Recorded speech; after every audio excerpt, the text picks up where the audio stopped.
This is Nightline.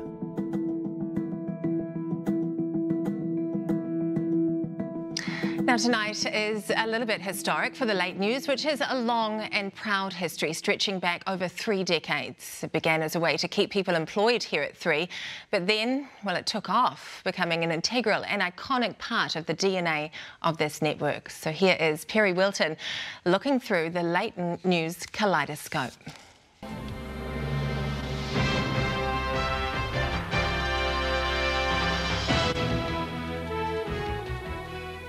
Thanks for being with us tonight. Late news on TV3's been keeping Kiwis up since 1990.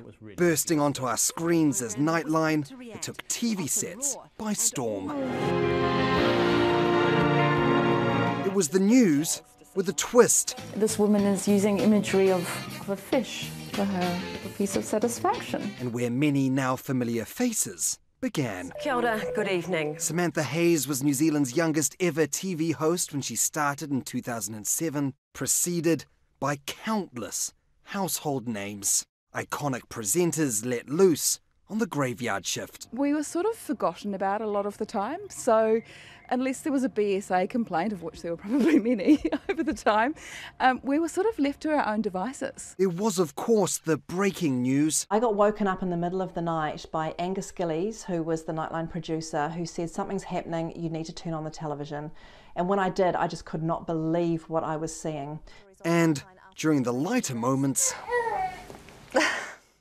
Leo! The fax machine would just go crazy. reporters like music broadcasting legend Dylan Tate given the chance to spread their wings in the TV3 elevator. Flattening this tune. Very hummable. And he wasn't the only one. No one was really checking anything. And we got away with some crazy shit. I mean, I talked to a guy who was like a dolphin. How did this whole thing start with the dolphin? She began doing things like raking her teeth very lightly along my arms and legs, which produced an indescribably erotic sensation for me. And talking to David over Zoom in LA, being filmed by George Murahidi, who's been filming with TV3 since it all started. One can't help but go down memory lane and remember all the late night history that's happened in this building. It's the same reception that's been here since the beginning.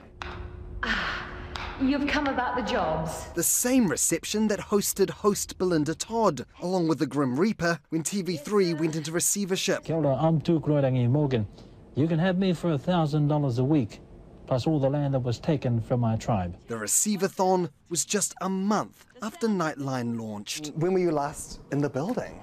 Oh, decades. Todd saying this piece in particular caused, well, chaos. We were just running with scissors, with our hair on fire, and no one expected anything of it. So we did what we liked. And behind camera staff did too. Producers then... the big international story that's developing that you're going to get first crack at. Still working at Newshub, 30 years on. You can look, Perry, I'm still here, and we're so broke that reporters are having to record me on their cell phones. But it wasn't just late night. Late news on 3 went through many iterations. There was the Paul Henry Show. See, already I'm entertained. Newsworthy. And of course, Newshub Late. So with many fond memories... Don't you guys ever know? What's today? Tuesday? It's on Nightline. Oh, sorry. Oh, no, yeah, good evening. That's normally what I say. For the last time, Perry Wilton, Newshub Late. So many iconic moments, so much crazy stuff, as David Farrier said. Watching that story and thinking about this program today, Kate, I was thinking it has been a launching pad for so many TV talents, hasn't it?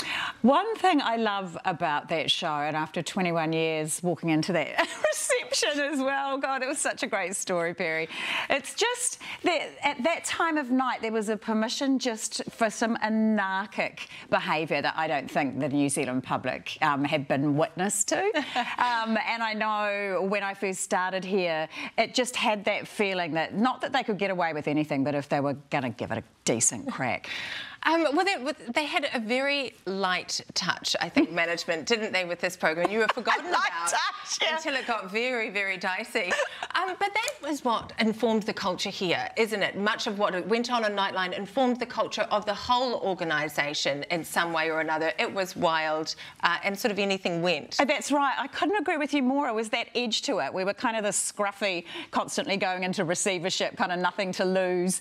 So let's just give it a crack and see how we go. And I think that brings an interesting person into the building for a start. And then if you had trusting people at this desk in whatever shape or form it was, and honestly, if Belinda Todd's the one that's going to kick it off and you just follow in her wake, there's something about it that is essentially Kiwi, but it's also, looking back through that, it's just essentially female. I mean, it was just so amazing to see how empowering it was for so many female broadcasters coming into television to tell stories. Yeah, absolutely. And I loved that it has delved into the darker sides of our culture. Oh, yeah. As David Farrier explained there with the dolphin, for example. But that stuff is real and it's relevant, and it's good to see it represented somewhere, isn't it? Oh, 100%. And what I love as well is you are getting the day's news still encapsulated in half an hour, and all the important stuff and what we call the first break, the second break, the third break. And the third break was the one where all bets were off. And, you know, the likes of Dylan Tate, but going back to Michael Barron and Nikki Oma back in the day, who pioneered, from my perspective, such inspirational ways to tell entertainment stories. And it also meant that entertainment stories gained in not just popularity but importance, and then it got elevated into the 6 o'clock news as well. So from my perspective, incredibly inspiring through the ages. But just for the viewers, we were able to, I mean, Farrier particularly and Dylan Tate, just to furrow away into New Zealand and find these fascinating characters and stories and artists and creatives, and, you know, take them to the whole country on a national broadcaster. It's brilliant. Yeah, absolutely, and they did that. And you are included in this too, Kate. Before it was trendy to do it, before, you know, it became fashionable to like the arts, this is a place where those people had a platform, isn't it? And we're celebrated for that. And what I think we underappreciate a little bit now, it's not the homogenisation of content necessarily, but it's having people with a passion for telling those stories to find the people that want their stories to be told. And it's very different from the people that don't want their stories to be told, and they're often in the first break of the news.